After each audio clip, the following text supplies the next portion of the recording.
Selamat sore, saudari. Untuk penggenapan sore ini, kita memasuki pelajaran ke-15 mengenai baptisan.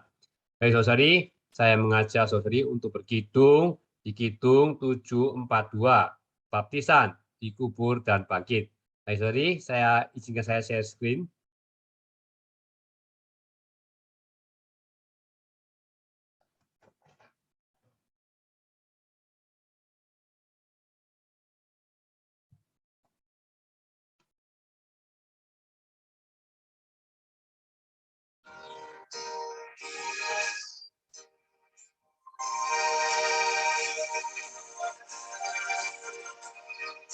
Saat baptismu mengaku mati bersamamu, nilai rahmat anugerah wahyukan padaku, lewat air masuk maut dengan budi kubur, sudah mati bagi dosa, lepas membelenggu, lewat air masuk maut dengan budi kubur, dengan dunia ku terpisah, lepas raja dunia, bangkit bersama dengan lepas kuasa maut, menghasilkan Ruh Kudus,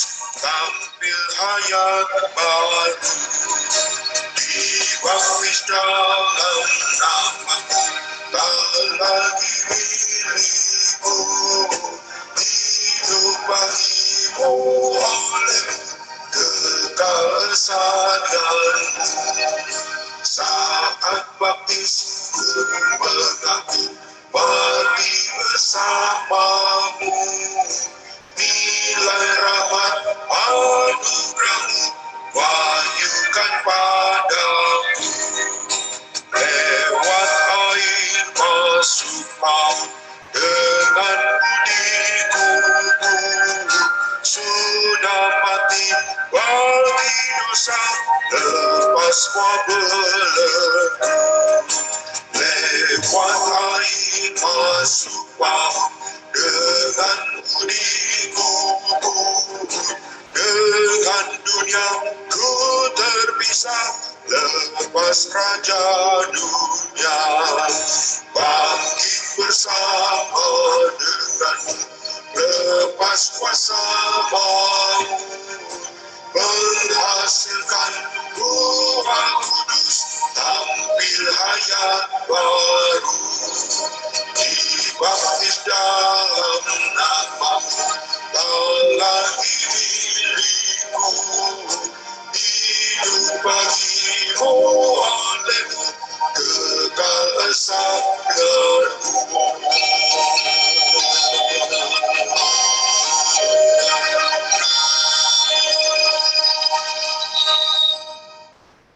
Amin, puji Tuhan. Baik, saudari, kita bisa doa baca, saudari ya. Ya, proklamir ya. Nah, dari bait 1, bait 2, dan bait yang kelima saja ya. Amin. Nah, kita sama-sama mungkin bisa buka mulut kita untuk kita memproklamirkan.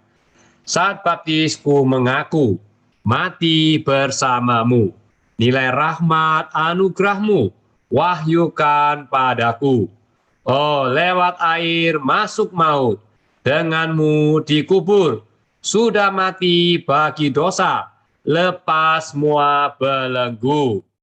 Bait yang kelima, dibaptis dalam namamu, tak lagi milikku, hidup bagimu, olehmu kekal esa denganmu. Amin. Baik, jadi sebelum kita memasuki penggenapan kita di pelajaran 15, baiklah kita berdoa terlebih dahulu, saudari. Tuhan, saya syukur padamu untuk kesempatan di mana kami boleh digenapi. Tuhan, biar melalui penggenapan sedemikian, Tuhan kami semakin boleh menjadi anggota tubuh yang berfungsi. Tuhan, untuk menunaikan tugas, untuk mengabarkan Injil, membawa orang dosa diselamatkan. Terima kasih Tuhan untuk penggenapan sore hari ini. Amin. Baik, saudari, kita baca sama-sama di kitab Matius 28 ayat 19. Karena itu pergilah, jadikanlah semua bangsa muridku, dan baptislah mereka dalam nama Bapa dan Anak dan Roh Kudus. Nah, Matius 28 ayat 19 ini adalah amanat Tuhan kepada kita, gitu ya, untuk menjadikan semua bangsa. Nah, semua bangsa ini siapa? Nah, semua bangsa ini adalah orang-orang yang berdosa. Semua bangsa itu adalah orang-orang yang berdosa yang diselamatkan, ya, untuk menjadi murid-murid Tuhan. Nah, kalau mereka adalah orang yang berdosa, bagaimana mereka bisa menjadi murid? Ya, mereka pertama-tama haruslah percaya Injil, ya, dan kemudian mereka dibaptis. Nah, menempuh penghidupan gereja, barulah mereka boleh dan bisa menjadi murid-murid. Amin. Nah, seseorang yang percaya kemudian dia dibaptis, ya, percaya dan dibaptis ini adalah dua bagian dari satu langkah yang lengkap, gitu ya, dari keselamatan Allah yang sempurna. Ketika seseorang itu menerima atau percaya kepada Tuhan Yesus yang adalah hamba penyelamat, bukan hanya untuk pengampunan dosa-dosanya, tetapi juga untuk kelahiran kembali. Ya.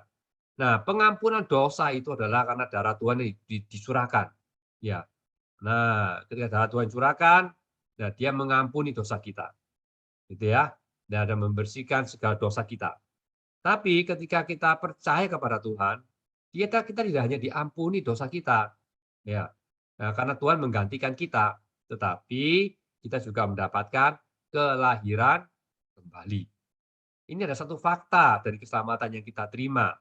Ya, keselamatan yang diterima oleh orang-orang yang berdosa. Ketika seseorang itu percaya kepada Tuhan, di hari dia percaya, maka hayat Allah itu masuk ke dalam dirinya dan melahir ulangkan dia, gitu ya. Nah, seseorang yang telah percaya itu seharusnya lah dia dibaptis. Tapi juga ada orang-orang yang dibaptis tanpa mau percaya. Gitu ya. Nah, itu hanya sekedar upacara agama yang kosong. Kenapa? Karena di dalam dirinya tidak ada realitas itu, gitu ya. Nah, tanpa realitas, gitu ya, ketika dia dibaptis, ya itu hanya sekedar upacara yang luaran, gitu ya. Upacara yang luaran yang tidak ada maknanya, gitu. Itu sebabnya perlu seseorang itu dilahirkan kembali, gitu ya, baru dia bisa dibaptis. Kalau dia dibaptis tanpa dia percaya, dia tidak akan bisa menempuh penghidupan orang Kristen yang normal. Bahkan dia tidak akan banyak perubahan. Kan tidak ada realitasnya di dalamnya. Tidak ada pekerjaan Allah di dalamnya. Yang dilihat oleh orang-orang di luar adalah baptisan luaran saja, gitu ya. Nah, itu sebabnya orang yang dibaptis tanpa percaya, dia tidak akan bisa menempuh hidup gereja. Gitu. Karena yang dia lakukan itu semuanya adalah luaran saja. Upacara agama yang hampa, yang tidak ada maknanya. Tapi seseorang yang sudah percaya, tapi dia bisa bilang kepada kita, ya, baca kalau kita sudah merasa seorang rawatan gitu ya, kalau dia katakan aku percaya Tuhan nih, tapi aku tidak mau dibaptis, ya ini akan menimbulkan masalah, gitu ya. Nah, kenapa? Karena seseorang yang percaya tapi tidak dibaptis, nah satu aspek memang dia sudah diselamatkan. Secara batiniah, hayat Allah itu sudah masuk ke dalam dirinya, tetapi tidak ada penegasan di atas keselamatannya. Jadi dengan kata lain, keselamatannya itu tidak kuat gitu loh. Gitu ya. Keselamatannya tidak kuat. Dia mudah terombang-ambing, bahkan mungkin dia tuh bisa terhilang. Tetapi dia sudah diselamatkan. Tapi dia terhilang. Dia juga tidak akan bisa menempuh hidup gereja. Gitu ya. Dan mungkin dia merasa bahwa dia bukan orang Kristen. Karena dia belum dibaptis. Tapi sesungguhnya dia sudah diselamatkan. Karena hayat Allah sudah ada di dalam dirinya. Nah, itu sebabnya, saudari, sangatlah penting untuk mendorong mereka-mereka yang sudah percaya Tuhan untuk baptis itu ya sangat penting itu ya. Nah, tapi memang itu ya baptisan itu adalah penegasan lahiriah atas keselamatan seseorang. Tapi ketika kita lakukan baptisan itu bukan hanya sekedar formalitas, gitu ya. Oh, dia memang sudah diselamatkan, dia sudah menyuruh nama Tuhan, gitu ya. Lalu dibaptislah dia. Bukan hanya sekedar demikian, gitu ya. Tapi di dalam baptisan itu, nah, kita harus menjelaskan juga kepada teman-teman kita yang kita rawat, ya. Nah, bahwa di dalam baptisan itu sebenarnya itu ada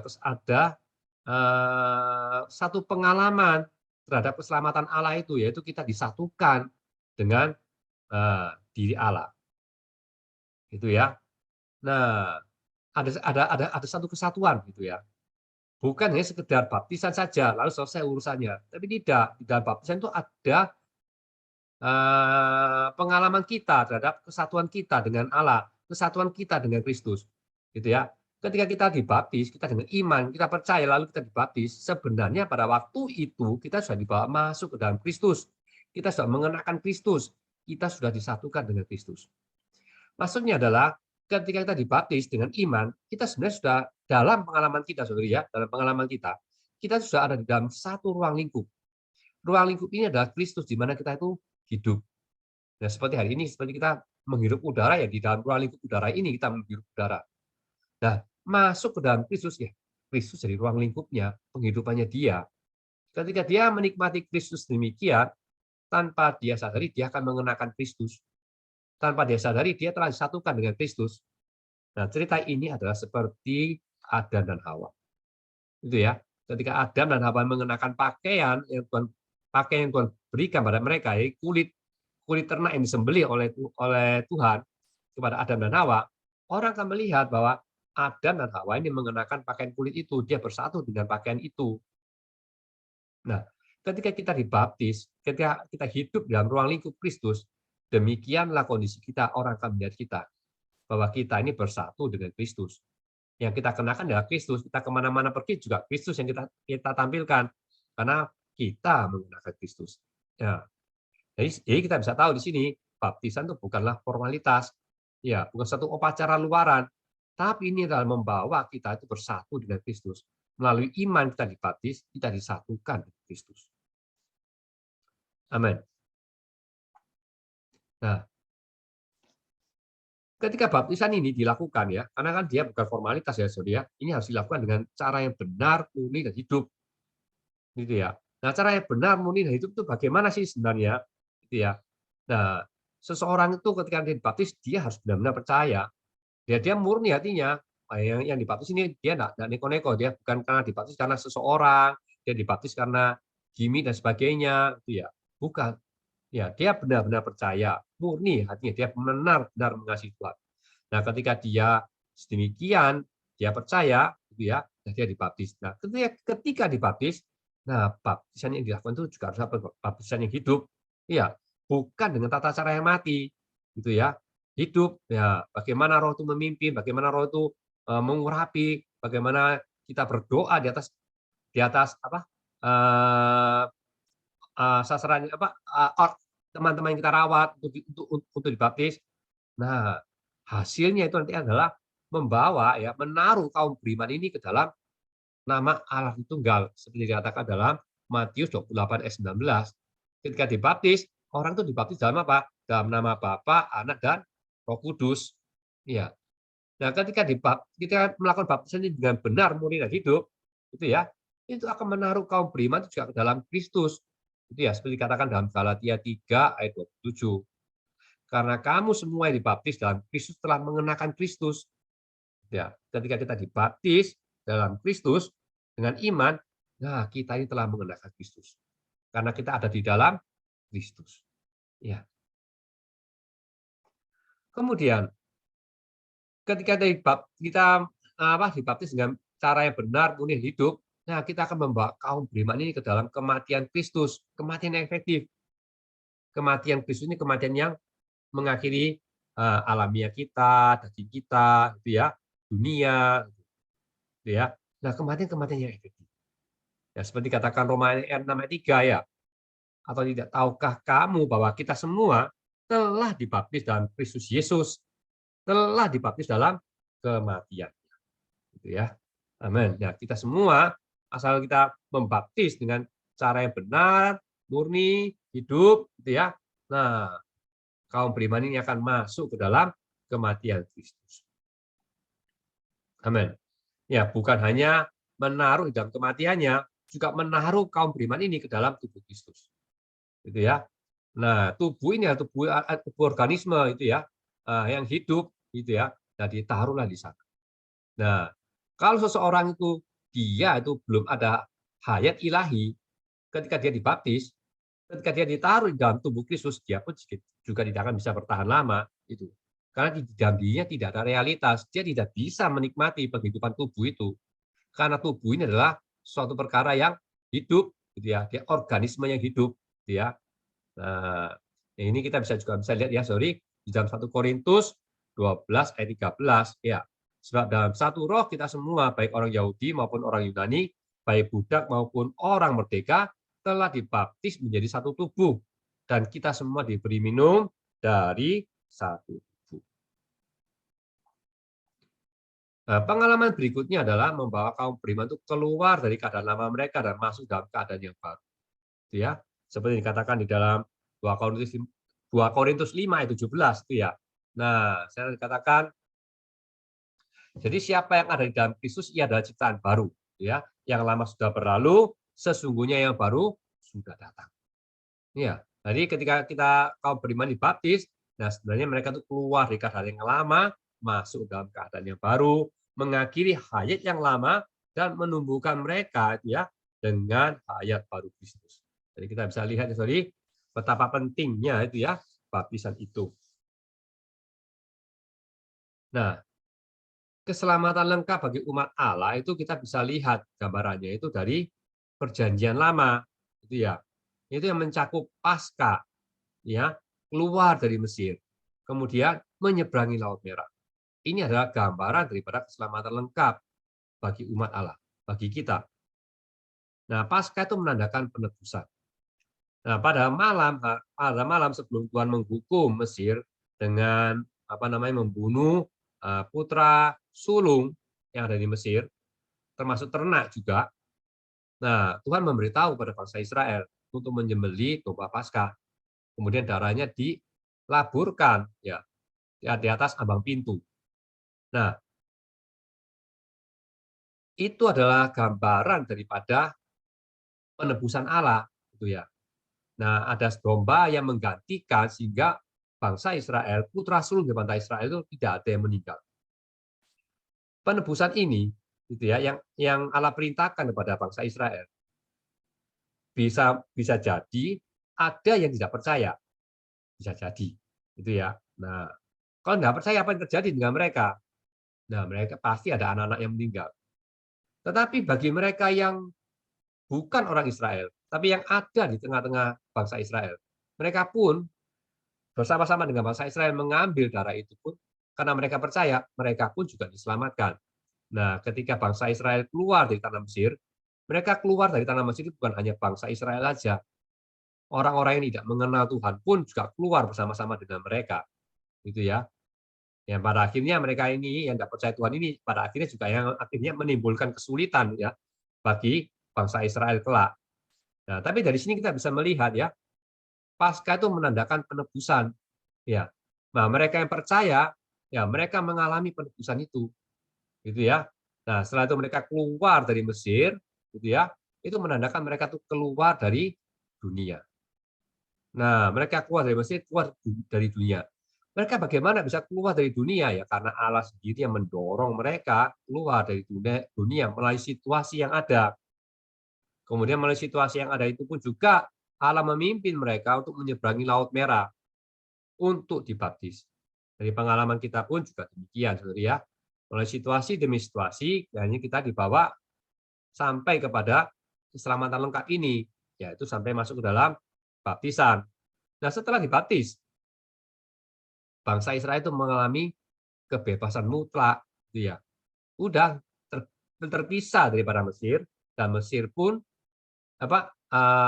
Firaun dan tentaranya pun sudah tidak mengejar lagi, gitu ya. karena mereka sudah lepas daripada ini Laut Merah itu. Nah, ini kita bisa lihat ya.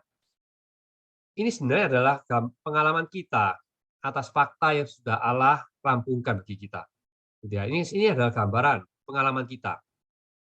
Allah telah memberikan ketika kita percaya, gitu ya, kita percaya pada Allah, pada Tuhan Yesus, kemudian hayat Allah itu masuk ke dalam diri kita. Allah berikan hayatnya kepada kita. Nah, fakta daripada hayat yang ada di dalam diri kita itu kita mengalami hukuman kekal itu, gitu ya.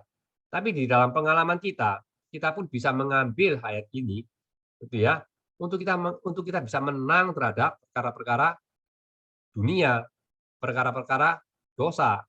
Nah, ini sebenarnya adalah pengalaman kita terhadap fakta Allah yang telah rampungkan bagi kita ya. Nah, di Romawi yang keempat ini adalah sebenarnya kesimpulan daripada pelajaran 16 kita ya, pelajaran 15 kita ini. Nah, sebelum kita percaya dan dibaptis ya, kita sebenarnya adalah orang yang berdosa. Nah, pertobatan dan kepercayaan kita itu perlu pernyataan dari luar, perlu pernyataan yang di luar. Kenapa perlu pernyataan yang luar? Satu aspek, orang lain bisa melihat kita. Satu aspek, itu adalah penegasan bagi diri kita, bahwa kita ini sudah diselamatkan. Itu ya, melalui kita percaya, melalui kita dibaptis, seperti yang dikatakan di dalam Markus 16 ayat 16 itu. Ya. Nah, dari sini kita bisa melihat baptisan dan percaya kita itu sebenarnya adalah dua aspek dari satu hal. Gitu ya. Satu hal ini adalah keselamatan lengkap itu, tapi ada dua aspek, gitu ya. Nah, percayanya kita itu dapat disamakan dengan setengah langkah dari satu kaki kita. Kemudian ketika kita dibaptis, nah itu adalah langkah yang berikutnya, gitu ya. Nah, ketika dua langkah ini kita jalankan, itu artinya kita itu sudah mengalami keselamatan lengkap ini. Nah, itu sebenarnya saudari sekalian. Nah, kita perlu ya mendorong teman-teman kita, rawatan kita yang memang belum dibaptis gitu ya. Nah, kita bisa menegaskan pada mereka, kita bisa ngomong dengan mereka bahwa mereka itu perlu dibaptis. Nah, karena baptisan itu adalah penegasan atas keselamatan mereka, itu ya. Keselamatan yang batiniah itu perlu ditegaskan melalui baptisan ya, gitu ya. Amin. Baik. Nah, pengenapan ini sampai di sini saudari ya. Persekutuan saya juga sampai di sini. Baik, kita berdoa dulu saudari untuk mengakhiri pelajaran yang ke-15 ini. Amin. Tuhan, kami mengucap syukur Tuhan, kami telah menyelesaikan pelajaran yang ke-15 mengenai baptisan. Biarlah setiap kami Tuhan boleh melihat lebih jelas apa makna dari baptisan, dan bagaimana kami bisa merawat Tuhan dan membawa teman-teman kami, Tuhan, yang belum percaya dan belum baptis, boleh dibaptis. Tuhan, terima kasih untuk pengenapan sore hari ini.